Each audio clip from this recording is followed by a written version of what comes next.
It's time for the Charlotte FC podcast.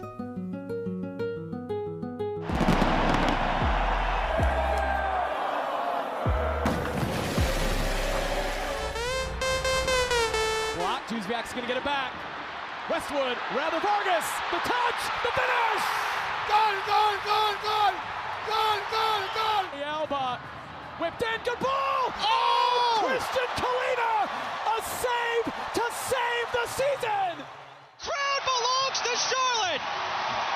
And Charlotte FC, if the results hold, have clinched its first playoff berth in club history!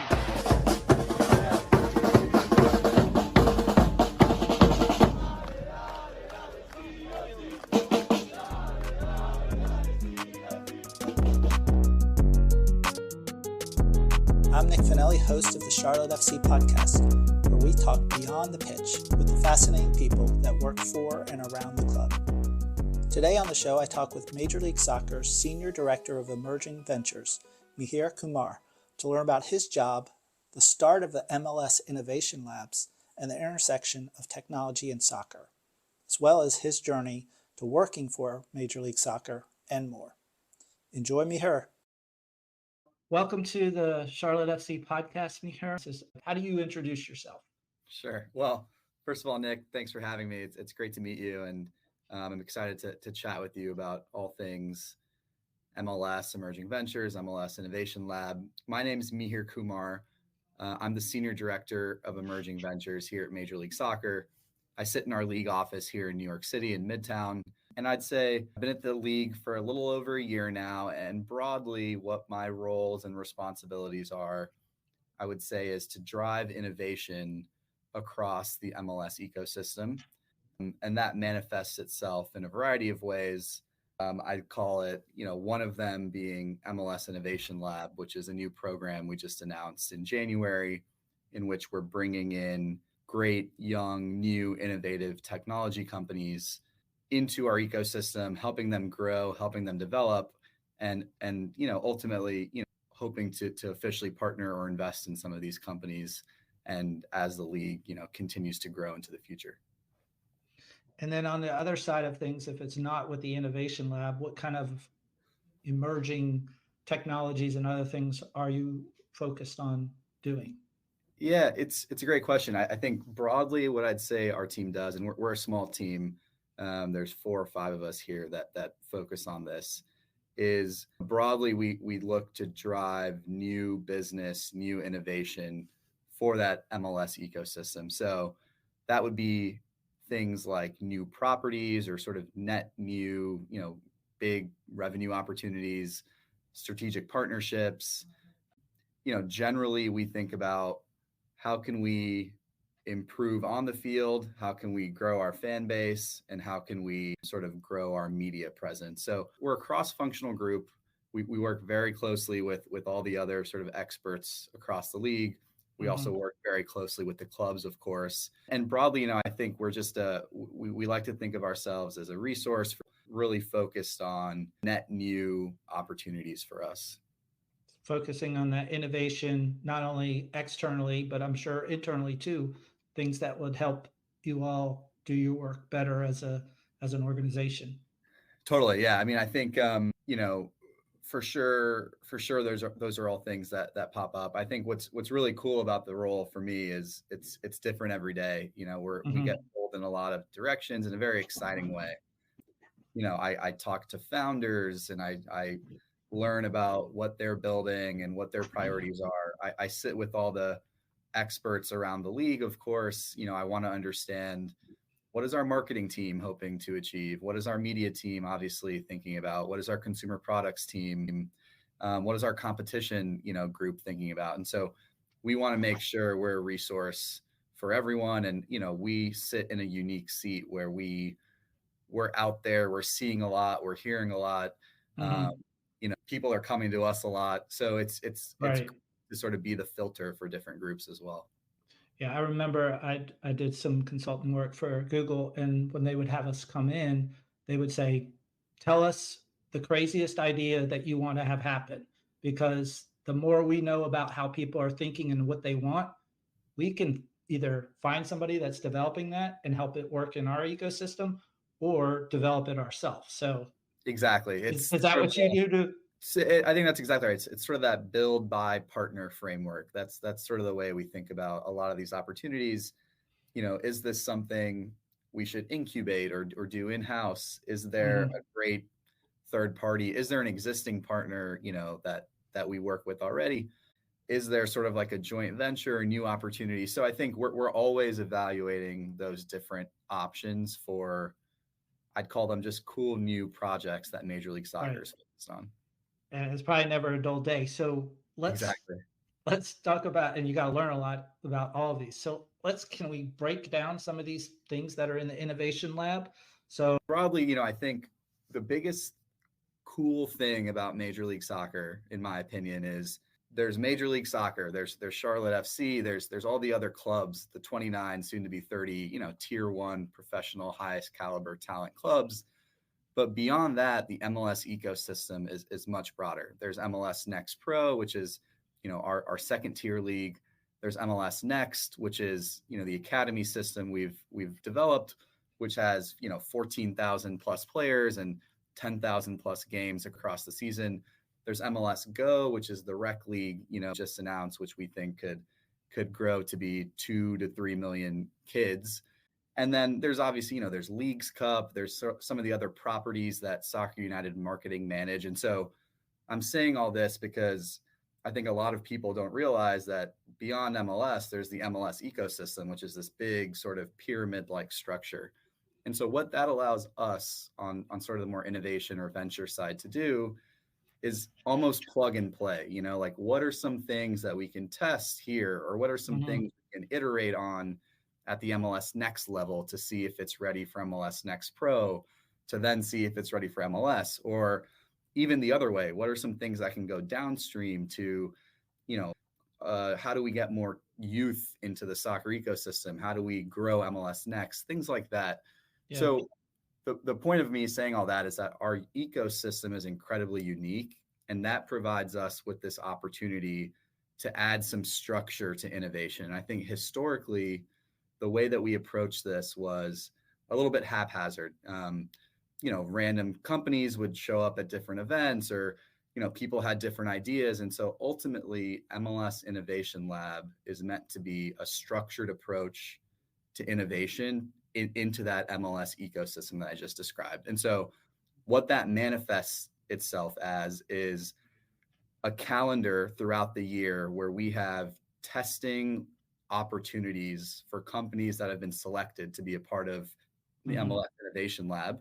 And they get to come, they get to showcase their technology, they get to integrate directly with teams, with clubs, they get to meet the CBOs and the CSOs and all the kind of key league office personnel. And so we're giving them that official access to this ecosystem. In exchange, we're evaluating them ultimately to see, could this be the next big technology partner for us? Is this an investment opportunity that we think could grow to be something really cool? Is there just something, really big we can do with these companies? So ultimately, it's a structured way for us to do that last bit of diligence on these companies. We get to see them in the real world.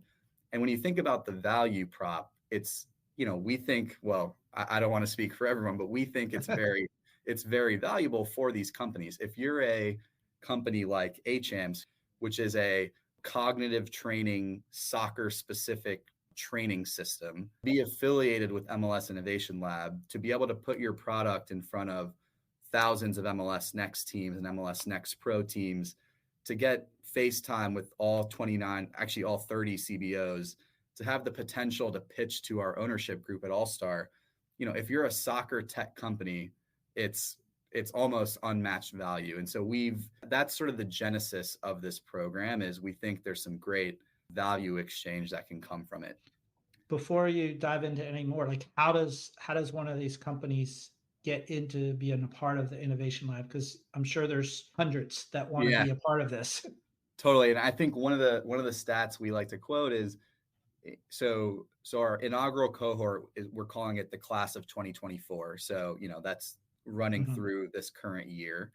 So in 2023, me and my team looked at, I believe, something like 450 plus different companies or opportunities or technologies that we evaluated. Mm-hmm. And, we whittled that down to the 6 that are officially, we invited to be a part of the program. So the other part I'd say that's really cool about this is it is a vast ecosystem. The cohort is global. Obviously, soccer is global by nature. The cohort is also not just soccer. And I'm happy to talk more about that, right? Like there's technology here that Major League Soccer as a league and as an enterprise can utilize, but could also be utilized by, more traditional media companies or obviously other sports leagues. So we were really wide with our diligence or with our, bandwidth of what we were looking at, but everything fit cleanly into 3 core buckets. And those 3 things that I think I've already mentioned are on field, right? Player development. How do we make our soccer as good as possible? The second is fans. How do we grow our fan base? How do we more deeply engage our fan base? How do we do more cool new things for our fan base? And the third is media. How do we continue to create incredible, awareness and sort of fan engagement media property for this league? And so everything we looked at over that last year, all 450 plus opportunities fit cleanly within those 3 buckets. And I think that framework is important because, like you said, like there's just too many things out there, right? Like there's so many things that could make sense, could fit. And so we were very, I'd say, diligent about sticking to that framework because ultimately it's not just, hey, we launched MLS Innovation Lab. This is a cool program. Like we really want to get great value out of this. And we want to make sure we're providing great value for these companies. So if you're a random really cool tech, but it's probably not feasible for us to utilize or implement or test, it doesn't make a lot of sense. And so we always wanted to stick to that kind of framework of those 3 buckets. So that would be part of their pitch, is like how it could be relevant to what you're doing so you could see the value. Totally. And I would also say, as much as I'd like to narrow those 3 buckets down, they're pretty broad, right? Yeah. Fan engagement is as broad of a bucket as it gets. So many things could be thought of there. Player development, like I said, doesn't necessarily have to just be a soccer thing. It could be a data thing. It could be a camera thing. It could be a other sports thing. It could be, maybe not even a sports thing. So, and then media is obviously right as wide as it gets as well. So, and 3 of them are AI based type systems, which makes sense because if you're doing innovation, AI is where it is right now. Exactly. That's good. And I'm sure you'll talk a little bit more about each one of those, but I just feel like that's an area that we as a global society, we have not tapped into what really AI can do best. So it's kind of neat to think that that's also going to be part of it. I mean, AI has been used for a long time, but not in this generative way that it is now. So that to me feels like it can take it to a new level. Completely agree. And I mean, I think it's obviously not just us thinking about AI, within this enterprise. Every club is thinking about it. Every department here is thinking about it. We really view it as like a layer on top of everything we're doing. But definitely, there's a couple companies that utilize the technology. And then there's one in particular that I'd call, very standalone, like an AI technology that we think is really, really interesting. So AI is definitely, it's the buzzword of today. It was the buzzword of 2023, and I'm sure it'll continue to be. But I think the technology is very real, and there's some incredible applications that we're seeing already, within MLS, obviously within sports and media as well. All right. So Champs, they're from Barcelona. They work on cognitive and technical training system for athletes for all different skills. So like, what is the connection? What are you all looking at for them? Yeah, so Champs is we think a really high potential company, like you said, based in Europe. So they have, I think, some existing scale in Europe. And I mentioned this already. We're really proud that this cohort is global because soccer is a global sport and innovation is obviously global as well. Champs, ultimately, we see 2 interesting use cases for Champs. One is sort of an at-home training system for likely kids. That's probably their target. right, this is a technology that can be packaged into a physical product that can then be put on, in your backyard or in a school, like in a gym or something like that. So there's sort of like a broader consumer application that we think could be really interesting. But then there's also, the ability for them to kind of connect various devices together. And so there's actually a club or sort of team training system use case as well. So without getting into too many details about what we're doing, we've tested and evaluated them in both of those settings. And, part of what we're working on is helping Killian, who's their founder and CEO, think about product positioning, think about, how this product could be best positioned for the soccer market in the US. Yeah. And the way that practically works is getting a bunch of people to use it, getting a lot of feedback, getting Fred Lipka, who runs all of our youth programming, to opine on, right, how this could be used for player development, getting Justin Bachmeyer, who runs MLS Next, to think about it as well. So part of, again, this is true for all these companies, is we really are trying to connect the dots for these companies, for the key stakeholders that can help advise them, help show them, right, like these are the different ways it can be used, et cetera. AChamps, great team. They're super hands-on.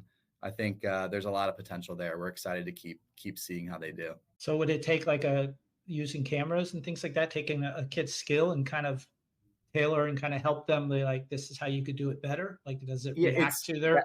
There's a world where there's a camera sort of layover for sure. And right, there's feedback that can be given.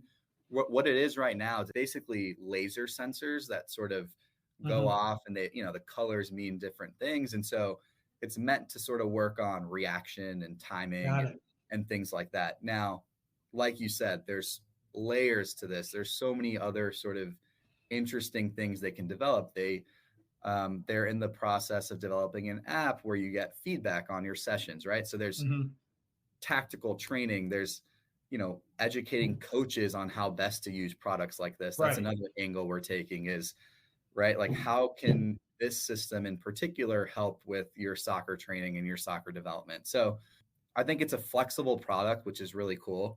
Yeah. Killian, like I said, he's a great founder. He's very hands-on. He's very flexible. And so, we're working on the right positioning for him. That makes sense. All right. And then we have Camb, AI, CAMB.ai. Yes. Tell me about that.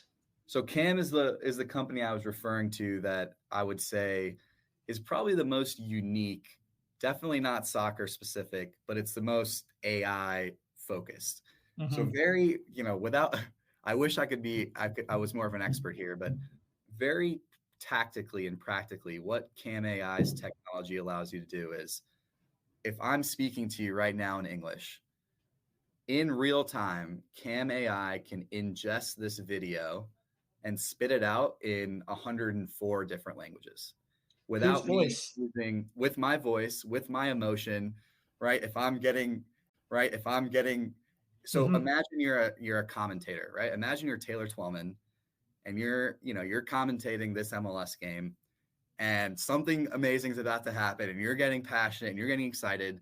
All of a sudden, we can capture all of that in theory, right? We're testing all of this. We need to validate it, but in theory, this system can capture that and output it into Spanish, but not just Spanish. It's Spanish in Argentina versus Spanish in Mexico versus Spanish in Spain, because those are very differentiated. Right? Our fan bases are different in all of those markets. So the long-term vision of Camb, and I get excited because I think this one is super cool, is, as MLS looks to more deeply engage with non-US and Canadian audiences, or, our Hispanic fan base, this could be an incredible tool to, I call it, hyper-localized content. So create very hyper-localized content targeted at, very specific segments of our fan base, to more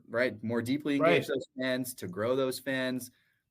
Maybe there's an international market that we start to think about holistically as an enterprise. This would be an amazing tool for us to go into those markets. So Camb is really anywhere. And I mean, anywhere. This to me, it is one of the most exciting things. In my profession, I I've trained teachers on technology for 20 plus years. And so like this would fit perfectly. Like you're talking, you're doing something. I got an audience wants to learn the same stuff. I don't have to travel all the way to Mexico.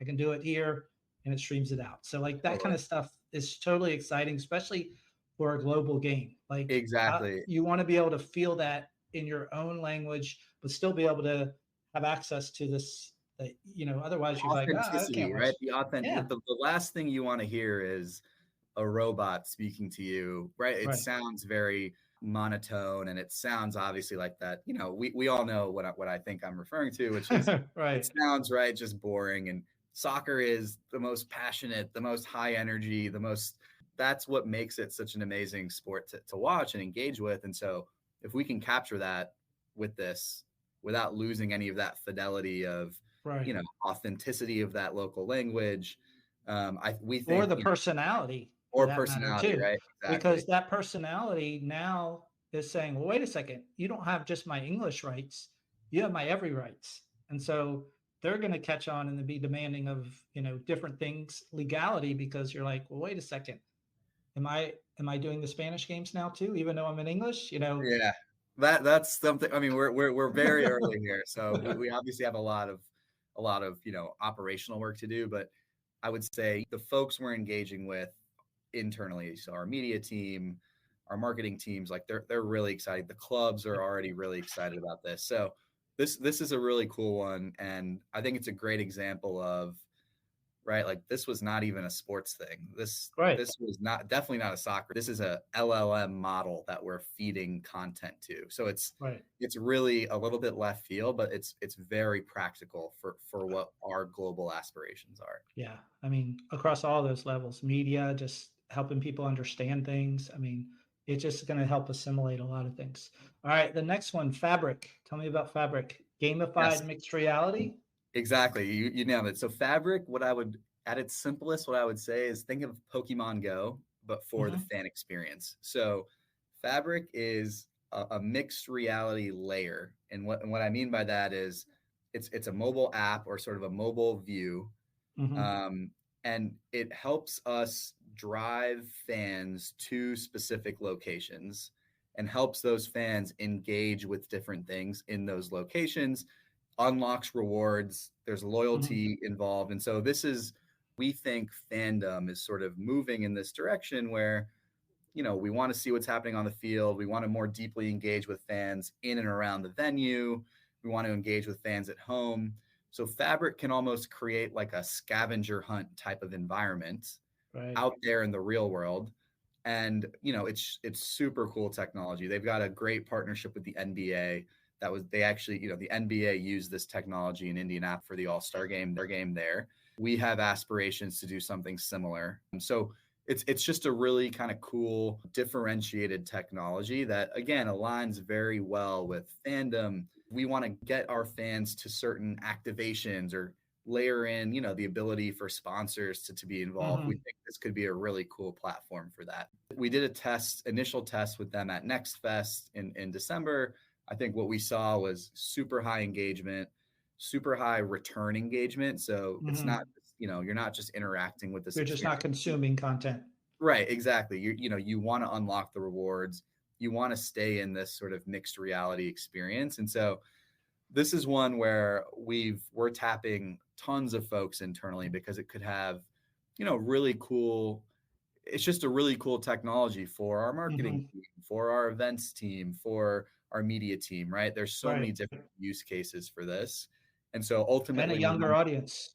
And the younger audience. Obviously, youth is a huge priority. What a great way for us to, more deeply engage with the younger fan. All right. The next one up that's in there is Fitogether. That's a FIFA wearable tracking. Exactly. So Fitogether, again, at its simplest, it's a wearable tracking device. So like a GPS type of device. I think there's many of these out in the market. Fitogether, like you said, is FIFA approved. And what that means is FIFA has publicly stated that they think Fitogether is the most accurate system out there. And they've done obviously extensive testing with Fitogether to determine that. Fitogether is a South Korean company. So they have great scale in South Korea, of course, in Asia. They have some penetration in Europe, but zero in the US. And so this is another great example of how can we work with Fitogether to obviously, evaluate the tech and verify what FIFA has said, but secondarily, how do we create and sort of bring them to market here in the US? And so that's feedback, that's positioning of the product, that's pricing, that's all the sort of things they need to think about in order to tackle the US market. And so similar, great team, they're super hands-on. They really want to win, which we love. So we're really excited. The clubs that have utilized the system are very, impressed with the tech. It's all about finding that right positioning for them. How can are they trying to be an MLS tier 1 level provider? Are they trying to be an MLS next provider? We've got to figure that out with them. And that's what we're continuing to do over the next several months. That's cool. And then Reeplayer? Yep. And so Reeplayer and Stadium are the final two, both camera companies. Reeplayer is super interesting. I'd call it a downstream focused video recording and automated clip highlights and distribution onto social media of those highlights, all automated. So think of it as a portable camera that a kid or a parent even could take to a game, very easily put on the side of the field, record in very good quality, be able to, find your player, create automated highlights, put them on your Instagram, right? Things like that. It's a very sort of grassroots focused product. And we love that, right? Because there's tons of opportunity to use this to grow participation in soccer and grow awareness of different players and even maybe grow fandom for MLS Next, right? There could be an opportunity there. So great team, young team, very motivated. They manufacture all their cameras here in the US.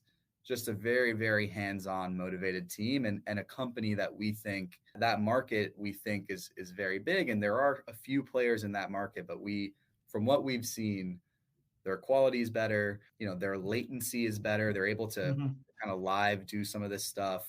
Their AI capabilities in terms of clipping and creating content out of some of these recordings is better. So, we really love what we've seen so far. And we think there could be great potential there as well. Stadium, similar in the sense that it's a camera company. It's more of an installed setup and they're able to sort of automate the entire production process. So, back in the day when you needed a person on the camera, you needed a person cutting and distributing, they're able to do a lot of that automatically. So think of them like an AI camera, similar to some others out there, probably a little bit higher quality and higher sort of. Almost like a producer. Exactly, right? They're going for a slightly higher quality thing. And so, right, maybe that use case for us is at the MLS Next Pro level or somewhere else. But Stadium also just incredible technology based in Germany. Their parent company is called Sport Total. They've basically broken off their US operation and rebranded it as Stadium. That's cool. You look at all of these companies, but you're helping them not just on, because they're doing the innovations and you're helping them kind of see how it weaves with the US market and, the things you have in MLS, but you also have to know a lot about business. So what is kind of your team and your background in that and helping places and, companies kind of go to market? Yeah, I think it's a great question.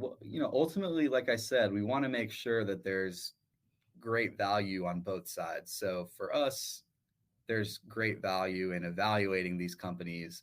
Potentially, the way the deals work is we could invest in some of them. We could do more kind of traditional commercial deals with some of them. So that's value for us.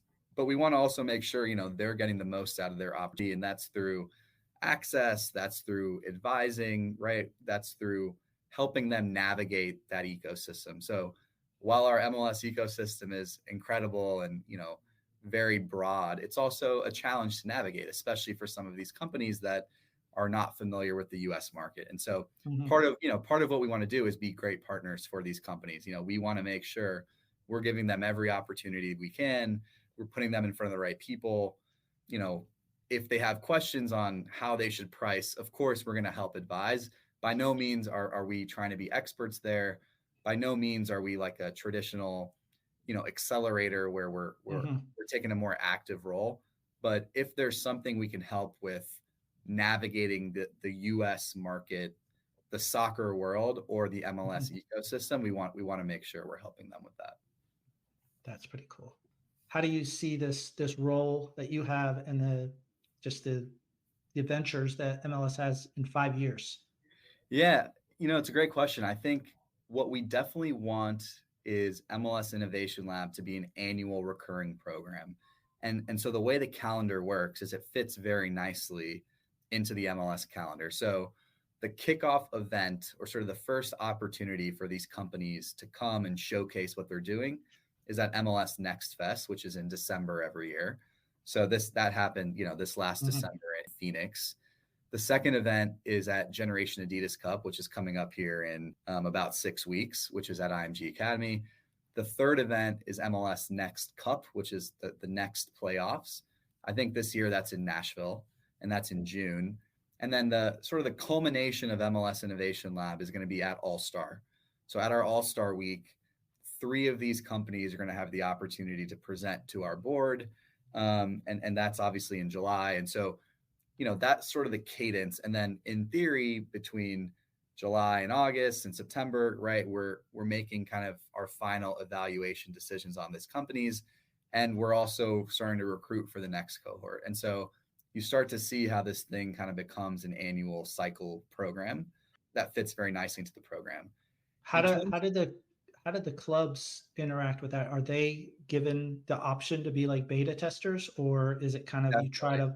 Okay. We always want our clubs to be, of course, be as involved as they want. We've had great sort of feedback and interactions with our clubs on many of these companies. So to date, all companies have now gotten time with each club's CSO. So obviously on the soccer side, and then also each club's CBO. So on the business side. And so from a top-down standpoint, I think, the highest levels of each club are aware of this and what we're doing. We've talked to the CMOs about it. And then, obviously, I think the on-the-ground people, the academy directors and the coaches and ultimately the players, right? There's got to be player feedback as well. And so we are extremely grateful and always want to have as much feedback from the clubs on these technologies as possible. And another thing when it comes to sort of club integration and partnership is we want to know what they're interested in technology wise. And if it's something that we're seeing out there, like we want to help them find that technology and bring that to them, right? Like we want to be a partner for our clubs in this space. So broadly, that's another thing that I think about in my role is, are we hearing a lot of common themes from a lot of clubs? Maybe that should be one of our focus areas for next year's Innovation Lab. Right. And actually on that topic, the way that we see this thing maturing is the themes, I think, are always going to align with MLS's enterprise goals. So highest level, what that is we want to be the best league in the world, and we want to have as big and as engaged of a fan base as possible. But like I said, I think everything fits into that bucket. And so some of the things we're hearing on kind of new priority areas are, venue technology. So obviously many of our clubs now own their venues. How can we sort of find great innovation for, that could sit across venues? So maybe venues is like a new category we think about. I think health and wellness is another one where we know our fans, our fans are obviously extremely passionate about MLS, but they over-index on caring about, brands that are healthy, products that are healthy, things that are going to make them feel good, sleep good, et cetera. So how can we maybe find great new innovation in that sphere that could be appealing to our fan base? So, and then obviously AI, we've already talked about. AI is going to be a layer on top of everything we do. So I see sort of the 5-year horizon of Innovation Lab as being a consistent yearly program. Themes might slightly change, but always we're going to be focused on what do our owners and what does the commissioner want for us as an enterprise to achieve. And we want to best, help everyone achieve those goals. Right. So how did you come to work for MLS? I know you were I think you were previously at a Overtime. Yeah, I was. Yeah, so I've had quite a bit of a journey. So as I said, I started in January of 2023, so a little bit over a year, and it's been, an incredible year for me. My career, so I was actually a college tennis player. So my sports background is in tennis. So I've always been, aware and around sports.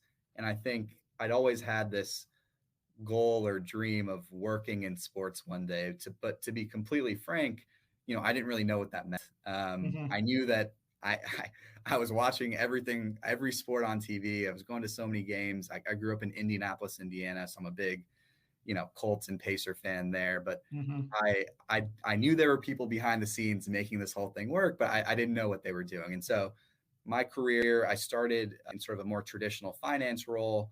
I decided to go do my MBA to sort of broaden my skill set. I worked in management consulting for a while. And then my first foray into sports, as you mentioned, was at Overtime, which is, a really great sort of next gen sports media brand and company. And one of the big things I worked on was Overtime Elite, which is this new basketball league they started. And I was there for about a year. And I think that experience just solidified, why I wanted to be in this space of sports and technology and media and innovation. It's so cool. Everyone cares about it, right? Like there's always a story to be told. And I think it's amazing the impact you can have as well. And so when I learned more about, my now boss, Chris, and I learned more about this team, I was just like, I have to go work here. And I'm very fortunate that it worked out. And like I said, it's been an incredible first year. That's cool. If someone were to shadow you just on a day-to-day, what would they see you doing? Oh man, they got to wear sneakers because I'm running around all the time. I would say, and we sort of alluded to this, is definitely no 2 days are the same. What's so cool about this role is, I get to see a little bit of everything and be involved in a little bit of everything and think about a lot of different things as well. And that's at MLS, that's at MLS Next, that's with our clubs. And so I'm always sort of moving in different directions, which I really like, but it's definitely challenging. I think the coolest part or the majority of my time over the last year has been spent on talking and learning and meeting incredible founders in this space, understanding their dreams, their visions, what they want to achieve, and then going back and thinking, hey, can we help unlock something for them? Is there something cool for MLS and this company to do together? And then it's okay, if there is, how do we make that come to life? Because as much as I'd like to be the boss, like it's ultimately not my decision, right? Right. So you can only present so much. Right. Like we've got to get the right stakeholders involved. We've got to get the clubs involved, right? We've got to get the structuring done. And so that's always what I'm balancing is sort of that external facing, right? Going out there and talking about what MLS and our venture group is doing. And then, bringing it back in-house and making it come to life. I think that's always the challenge, but it's so fun. And part of that role is working very cross-functionally, working with the different departments, understanding what they're looking at, what they want, what they need, so we can ultimately be, a value add to all the different teams here at the league and then also the clubs. Yeah. Do you have something in your work career that kind of stands out that, like this is some sort of thing you've learned how to do and you kind of carry that with you each job? Yeah, I mean, I think, one of my biggest learning lessons is I think, how important it is to obviously be humble about what you're doing and understand what other folks are doing. I think so many times we tend to work in silos and right. I do this still, right? I get so excited about something. I go deep on something, but what I don't do sometimes is take a step back and say, hey, like, is this going to add work to someone's plate? Does this go against what someone else is working on? And ultimately, I think to actually achieve something, to actually get something done, and I'll use MLS Innovation Lab as an example, right? Getting MLS Innovation Lab launched, it's very great to talk about now, but the process of getting it over the finish line was, we had to understand what our media team was thinking about, what our competition team was thinking about, what our marketing team and what our clubs think about, of course, because ultimately what we don't want to be doing is putting a bunch of stuff in front of people that's not important to them or that's not additive to them. It all goes back to that value exchange. We want to make sure we are being great to our partners that are in this program. We're being great to our internal stakeholders. And so I think the biggest thing I've learned in my career is, it's very important to not work in a silo, to always think about what other folks are doing, to be empathetic, of course, right? To understand they have a lot on their plate. This week is a great example. MLS is back today. Today is Wednesday. Right. Yeah. Everyone is working on so many different things, not just this week, in the lead up to this week. I think a lot of people think, oh, the off season is a lighter time. Like, no, the off season is all about planning and getting the next, doing better the next season. And so I think, remembering that and sort of having empathy for all the people that are doing amazing things here. And I can't say enough about how amazing and innovative different people are and different departments are here. So it's easy to work with them because they all think in a similar way. But I think it's an insight I learned early on, which is it's not good to force things down people's plate, right? You have to kind of go through the buy-in, getting the buy-in, getting the stakeholders aligned, because that's how something's going to be successful ultimately. We cannot be top down with what we're doing. It's got to be sort of an organic, broad, cross-functional approach to innovation. And as far as technology, of course, you're in a position of innovation and technology. Did you always have some sort of because you said you played tennis, I think at Northwestern. Yes. I even read that you're on the ATP. I wouldn't say that. I mean, I think I've played some very, very low level tournaments, but minor prize winnings, couple $100, right? If I could be out there. No offense to Major League Soccer and emerging ventures, but I would trade a professional career. That was your life, the tennis, huh? Exactly. Yeah. It's so for technology, is that something you always are that would be really cool if I could do something in sports and technology? Yeah, I think that's a great question. I wouldn't say I ever thought that specifically about technology, but more just innovation for sure. And the idea of, growth and what's next and how do we continue to grow and develop while not obviously forgetting about, the past and the history and the richness of legacies, I think are so important. And so that balance is definitely something I think I've wanted to operate in. At Overtime, in that role, it was also a very innovative role because the company itself was very innovative. They're considered sort of the next gen sports media brand, I'd say. Right. And so I think I had some exposure to, obviously, like I said, I worked in finance, which is a little bit, I wouldn't say stale, but just it's a little bit different in terms of but the process is still the same, right? The cross-functional nature of the work, the getting buy-in on different ideas. So I think some of those skills have definitely, helped me in my career here at MLS.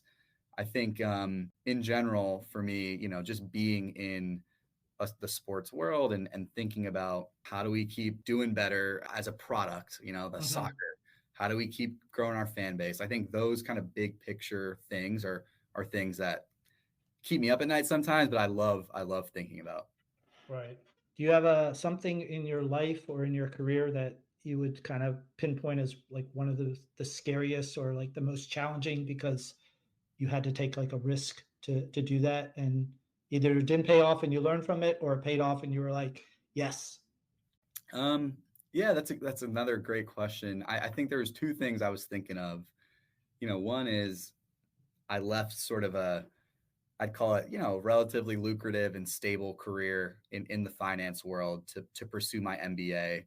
And the main reason I did that was, and, I don't want to speak negatively about anyone or anything. I really actually love the people I worked with at that company, but I just didn't feel that deep passion for it. And I think personally, I'm someone that I love caring about what I do. And I love the idea of doing things that I'm passionate about so that I feel good about it ultimately. And so that decision was definitely scary. I went from making money to not making money to paying, paying tuition and having student loans and things like that. And so you're like, what am I doing here? Right. Why I mean, did I leave that was a risk, of course. And now when I look back, 5 years after the fact, it's one that I'm so glad, because it's really paid off and paid dividends. But even 5 years later, like, by no means did I think I was going to be in this role. And so the second one I think about is the management consulting job I was at, Boston Consulting Group, where I worked prior to Major League Soccer. Is one of those jobs, I would say, that coming out of your MBA, people strive for it. It's a great kind of exposure to the broader business world, and you work on different projects, and right. It's a kind of a classic job, but it's a very, good job also. And for, coming to MLS and joining this team where, I didn't, like I said, I didn't grow up a soccer person. It's a new team. There was just two people, Jay and Chris at the time. Was definitely a risk. And I'm a diligent person. I like to do my diligence on things. I spoke to people. I spoke to Chris multiple times. It's a story for another day, but I actually met with Jay while I was in Doha for a project with my previous job, and he was there as well for the World Cup. Crazy situation, right? But I think it was a big risk that I took. I was starting it was a new industry, new career, et cetera. And so obviously one that I can't be happier that I took. I'm so excited that I made that decision, but those are a couple of things that I think about. That's cool. I don't know how many times you've been interviewed, but is there something you wish people would know about you, or they would ask you when you're interviewed? That's a tough one. I really don't have an answer. I think, just having passion, and I hope my passion comes through. I really am just so grateful for this opportunity to be here. And I know there's millions of soccer fans in this country, and obviously around the world, there's millions of MLS fans. And so I realize, how important it is, and what a privilege it is for us to be here operating and working here and sort of helping put a great product out there for the fans. That's ultimately what I think I take a lot of pride in, is that hopefully we're doing a great job. And so that's just something I would, in terms of advice I'd give to people also, is try to find that thing that you're every day. I'm so excited to come to work. I get here early. I like to stay late. Like I really just feel great about what I'm doing. And I'm so excited to be here. And I think it's something I would hope everyone would get to experience at some point. That's cool. All right. The last part, we have one segment left in our show. We call it Stoppage Time. So these are just kind of quick answers. It's Stoppage Time. Do you have a thing you do every day, must do, personal ritual or habit? Yeah, I would say workout. I'd need in the morning. I really like to get my day going with a workout. On days that I don't, I feel off. And I think, people probably can tell I'm a little bit off too. So it's something that's important. Is that a full cardio thing, lifting? Is it kickboxing? What is it? Ooh, I should maybe look into kickboxing. No, it's probably more cardio. It's really just, I try to get a sweat. I probably sacrifice some sleep for it, but I think it's well worth it. It gets my brain going. It gets my energy up. All right. Favorite unplugged activity? I would say, I live in New York City. I live on the Upper West Side of Manhattan, just walking around, seeing the buildings, walking through Central Park. I just love exploring New York City. Yeah, it's pretty cool. Cool. What about, do you have a go-to snack while you're watching a match? It could be a tennis match. It could be a soccer match, your choice. Let me say, I'm a huge MLS fan now, of course. So let's say it's a soccer match. What I was thinking is I love sparkling water. So I'm always cracking open a can of sparkling water, and then something salty. Lately, I've been really into sesame sticks. They have them at Trader Joe's. They're really good. Yeah. All right. Design. I talk a lot about this because I think this tells a lot about people and how they think, but design is everywhere. Design is in this innovation lab. Design is also in architecture. Do you find the interior part of design more interesting or impressive, or exterior? Yeah, I mean, I would say exterior. And one thing I was thinking of, nature. I think the greatest design in the world is just natural beauty. I love sunsets and sunrises and mountains and cliffs and things like that. So definitely exterior, even architecture wise, I think being, this is true in New York, being outside and like looking up at something in awe or seeing sort of the intricate details of something is very awe-inspiring. Cool. What about project? Starting a project or finishing one? Which one is more gratifying? I would say I start a lot of projects. That's part of the name. That's part of my goal. So finishing is definitely gratifying. When you get one over the finish line, it's always a group effort. It's always a cross-functional effort. And I think it's always great when it comes together. What recharges you? Yeah, I don't sleep well. I think I mentioned that, but definitely workouts and showering. I love sort of a soothing shower, a hot shower. It definitely, makes. Now, do you still play tennis? Because I would think that might be something you just get yourself recharged, go in a totally different realm. Tennis is tricky for me now. I think physically, I'm a lot older. That's tricky. I'm obviously not at the level that I remember myself to be at. So that's sometimes a little bit. That's probably hard too. Yeah. But no, I do definitely play as much as I can. It's a little bit trickier in New York, just court accessibility is low. Yeah. I have a lot of friends here who play tennis. And so it's great to connect with them every once in a while. Cool. And then I know you weren't until now, you weren't a big soccer person, but if you did, you probably played pickup and stuff like that. So definitely. If you were to play a position in today's MLS, what would you play and what kind of player were you? This would also probably be the same type of player you were in tennis. So yeah, that's exactly what I was thinking. I was, a very tenacious person on the tennis court. I was very, very scrappy. So I think, and the other thing I was thinking is, I think I saw the angles well. So I could kind of, anticipate, cut things off. So I think I'd make a good defender. I love the hustle. I love to, catch up to things. I love to be scrappy. So in another life, that would be for me, hopefully. That's cool. Well, thanks for being on the Charlotte FC podcast. I appreciate your time. Thank you so much, Nick. Thanks for having me. Looking forward to seeing you again soon. I am so grateful for having Mihir on the show today. I think if I were to work for MLS, this would be the job that I would have high on my list. I also love some of the life lessons he already learned and shared with us that really make one bring potential and opportunities into action, both on a business and personal level. I expect big things from Mihir in the not-so-distant future. You can learn more about the companies that are part of the MLS Innovation Labs in the notes section of this episode. As always, thank you for listening to the Charlotte FC podcast. Join me, Nic Finelli, for next week's episode as I talk with Emmy Award-winning live TV sports director Thomas Hewitt, who directs Apple TV MLS Season Pass productions. Please continue to follow us on X, Instagram, and YouTube at CLTFC Podcast.